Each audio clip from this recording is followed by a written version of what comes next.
Sting caffeine असलेलं हे energy drink लहान दुकानांपासून तुमच्या आजूबाजूच्या नामांकित हॉटेल्समध्ये अगदी सर्रास विकलं जातं. शाळेत जाणाऱ्या मुलं मुलींच्या हातात अनेकदा आपल्याला लाल रंगाच्या या ड्रिंकची बाटली पाहायला मिळते. पण या स्टिंग नावाच्या एनर्जी ड्रिंक विरोधात आज विधानसभेत जोरदार आवाज उठवण्यात आला आणि अखेर मुलांच्या आरोग्यासाठी मंत्र्यांनीही शाळेच्या परिसरात या स्टिंगच्या विक्रीवर निर्बंध आणलेत. पाहूयात त्या संदर्भातला स्पेशल रिपोर्ट. स्टिंगमध्ये 72 mg कॅफेन आहे, त्याचबरोबर याच्यामध्ये टोरेन आहे आणि याच्यामध्ये शुगर आहे. पण याचं जे कॉम्बिनेशन आहे हे खूप डेडली कॉम्बिनेशन आहे. स्ट्रिंग ड्रिंक एनर्जी ही जी काही शाळेच्या आवारात विकली जाते त्याची बंदी शाळेच्या आवारात 500 मीटरच्या आत जर कुठे आढळून आली तर तात्काळ त्याच्यावर कार्यवाही केली जाईल. अगदी कटिंग पान नावाचा प्रकार असेल, फ्लेवर्ड मिल्क असेल, ही अतिशय घातक गोष्टी विक्री होते.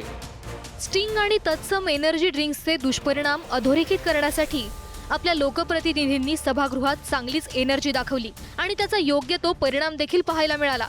शाळांपासून 500 मीटरच्या परिसरात स्टिंग आणि तत्सम एनर्जी ड्रिंकवर बंदी घालण्यात येत असल्याची घोषणा अन्न आणि औषध प्रशासन मंत्री नरहरी झिरवाळ यांनी केली आहे. याआधी विधानसभेत बनावट पनीरचा मुद्दा उपस्थित करणारे श्रीगोंद्याचे भाजप आमदार विक्रम पाचपुते यांनी आज सभागृहात स्टिंग एनर्जी ड्रिंकमुळे लहान मुलांवर होणाऱ्या दुष्परिणामाचा पाढा वाचून दाखवला.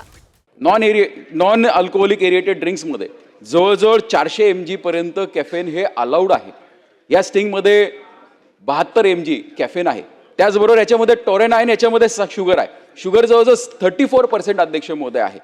हे ड्रिंक नियमात बसतं, पण याचं जे कॉम्बिनेशन आहे हे खूप डेडली कॉम्बिनेशन आहे. याच्यामुळे मुलांना लत लागते आणि हे स्वतः उत्पादक हे त्यांच्या रेकॉर्डवरती मान्य करतात. ह्याच्यावरती त्यांनी लिहिलंय not suitable for children, pregnant women.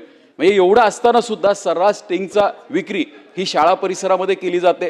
विक्रम पाचपुते यांना साथ मिळाली ती दौंडचे भाजप आमदार राहुल कुल यांची. त्यांनी शाळेच्या परिसरात मिळणाऱ्या कटिंग पानचा आणि फ्लेवर्ड मिल्कचा मुद्दा उपस्थित केला. शाळेच्या आवारातल्या संदर्भातला याच्यामध्ये उल्लेख आहे. शाळेच्या आवारामध्ये स्टिंग तर फार छोटी गोष्ट आहे, परंतु पुण्याच्या विशेषतः ग्रामीण भागामध्ये अगदी कटिंग पान नावाचा प्रकार असेल, फ्लेवर्ड मिल्क असेल, ही अतिशय घातक गोष्टी विक्री होते आणि त्याचा या मुलांच्यावर अतिशय वाईट दुष्परिणाम होतोय. त्याच्यामध्ये या कटिंग पान संदर्भात तर अंमली पदार्थही त्याच्यामध्ये टाकले जातात अशी स्थिती आहे. या संदर्भामध्ये आपण राज्यव्यापी धोरण आणि काही ड्राईव्ह घेणं गरजेचं आहे. तो आपण घेणार का? मुद्द्याचं गांभीर्य लक्षात घेऊन अन्न आणि औषध प्रशासन मंत्र्यांनी शाळेच्या परिसरात स्टिंग आणि तत्सम एनर्जी ड्रिंकच्या विक्रीवर निर्बंध जाहीर केले. एक 8 दिवसापासनं जे प्राथमिक शिक्षक असतील किंवा इतरही शिक्षक वर्ग असेल त्यांचं जे ट्रेनिंग क्लासेस सुरू झालेत तिथं देखील पालक, मुलं आणि प्राचार्य किंवा मुख्याध्यापक यांना तशा सूचना देऊन आणि त्या ठिकाणी मुलांना ते पेय किंवा इतर ज्या काही नशाजन्य पदार्थ असतील त्याची बंदी शाळेच्या आवारात 500 मीटरच्या आत जर कुठं आढळून आली तर तात्काळ त्याच्यावर कार्यवाही केली जाईल.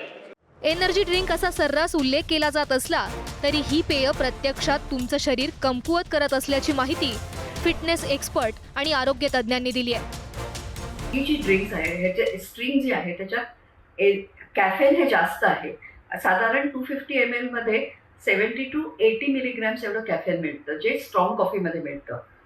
त्याच्यात 30 ग्रॅम्स शुगर्स आहेत, त्याच्यात टॉरिन आणि इनोसिटॉल आहे आणि त्याच्यात आर्टिफिशियल स्वीटनर्स आहेत.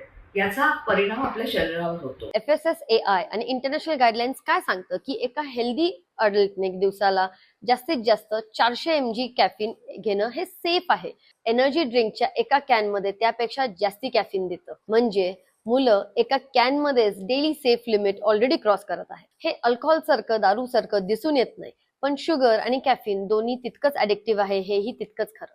सतत घेतल्याने शरीराला सवय होते आणि जर मिळालं नाही तर डोकेदुखी, चिडचिड होणं, थकवा जाणवणं हे सगळं आपल्याला दिसून येतं. अनेक वेळा अधिवेशनाचा वेळ हा राजकीय गोंधळात वाया जातो. काही आमदार हे फक्त राजकीय आरोप प्रत्यारोप करण्यातच धन्यता मानतात. मात्र जर जनतेच्या हिताचे मुद्दे मांडले जात असतील तर आमदार खऱ्या अर्थानं लोकप्रतिनिधी ठरतात आणि लोकोपयोगी मुद्दे हाती घेणाऱ्या आमदारांचं कौतुक करायलाच हवं. वेदांत नेत, ABP माझा, मुंबई.